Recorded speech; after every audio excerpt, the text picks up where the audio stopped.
Have you ever found yourself looking up, watching a remote-controlled plane just slicing through the sky, or maybe seeing a drone doing these incredible moves, and you think, wow, I wish I could do that? Oh, yeah, that feeling. It's pretty common. It really is. That pull towards flight is strong, but then, the doubts start creeping in, don't they? Like, where do I even begin? Is it super complex? Am I going to crash it on the first try? Exactly. That mix of excitement and, frankly, a bit of worry. You're definitely not alone if you feel that. Okay, let's unpack this. We want to tell you about a really fantastic aviation community right here in Winnipeg that can help you get started. The Winnipeg Radio Control Club, or WRCC. So our mission today is to do a deep dive into why joining the WRCC is such a great idea. We'll look at what makes the club special, the surprisingly simple steps to join, the training they offer, which is key, and really importantly, the rules for flying safely and legally in Canada. What's fascinating here is that, yeah, remote-controlled flight takes skill, takes some learning, but it becomes so much more fun, so much more doable when you've got support. Right, having that welcoming group, other enthusiasts around you, it just transforms the whole experience from something maybe daunting into, well, something really rewarding. It helps turn that little spark of interest into actually getting up in the air. And that community aspect, that's what seems to really shine with the WRCC. It's not just, a field where people fly planes. I keep hearing it called a fun club with a great group of people. You hear about the friendships and camaraderie that build up between the model airplane fans there. Yeah, that's the heart of it. It sounds like the kind of place where you can, celebrate the good landings together, maybe laugh off the inevitable little bumps along the way. Oh, definitely. There will be bumps. And just share that passion. And importantly, they seem really committed to inclusiveness, making sure it's welcoming for everyone. Doesn't matter if you're a total pro or if you've, never even held a controller before. Yeah, that's huge. It feels like a welcoming hobby overall, doesn't it? It absolutely does. And that welcoming vibe, it's incredibly valuable, especially when you're starting out in a hobby that, let's face it, can feel a bit challenging at first. Sure. New pilots, they often feel this rush of anxiety, and that's totally normal. You're controlling something flying around up there. But learning inside a club, a supportive one, it really changes that. How so? Well, the steady, positive vibe, getting help from mentors, just being around other members, it helps new pilots build confidence much faster. It kind of calms down that initial worry, lets you focus on just enjoying learning, much better than trying to figure it all out alone in a park somewhere. That makes sense.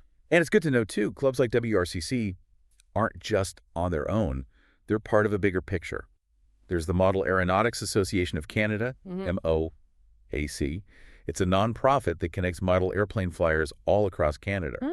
Okay. So joining WRCC means you're also plugging into that wider national community, which is pretty neat. That's a really key point about building confidence and, lowering the stress.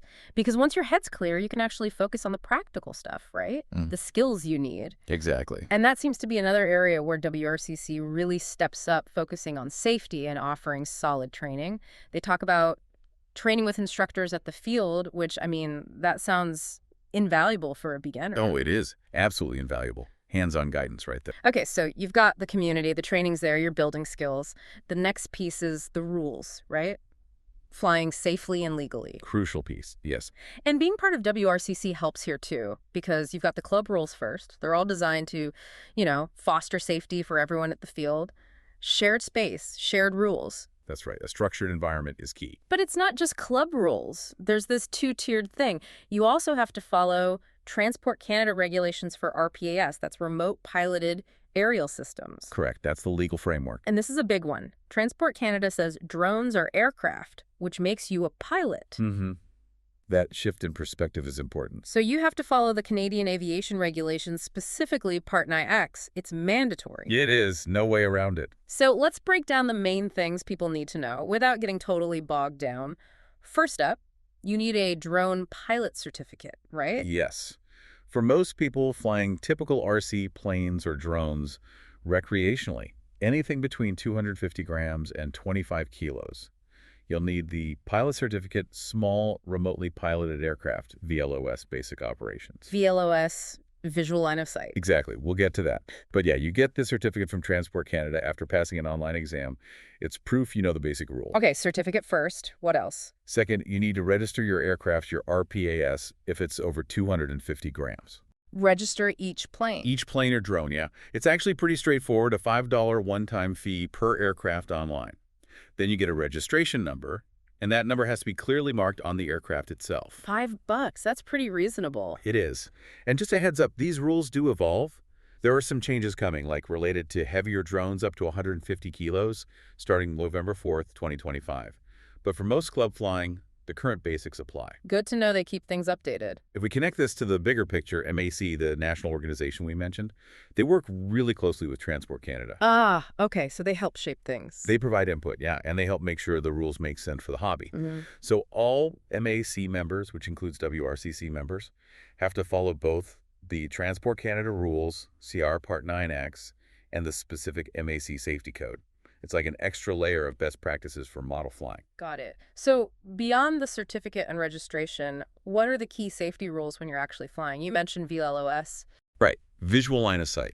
Absolutely critical. You must be able to see your aircraft with your own eyes at all times. No flying it into clouds, behind trees or buildings where you lose sight. No using binoculars or screens as your primary way of seeing it. That's FPV or first-person view, which has different rules. Keep your eyes on the prize. Pretty much. Also, you need to fly below 122 meters, that's 400 feet above the ground. 400 feet, okay. And maintain a safe distance from people not involved in your flying, the bystanders.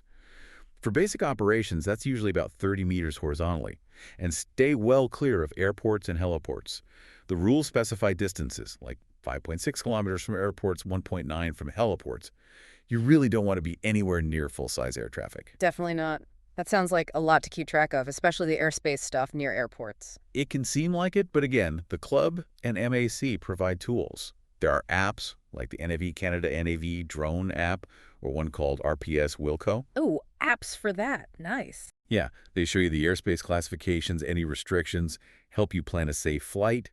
MAC members actually get a free pro account for RPH Wilco, which is really handy for checking airspace and even getting flight authorizations if needed. That's a great perk. It is. Look, the regulations are important, and there are real penalties. If you don't follow them, fines can be significant, up to $3,000 for individuals for certain things. Yikes. Okay, good motivation to follow the rules. But the support is there.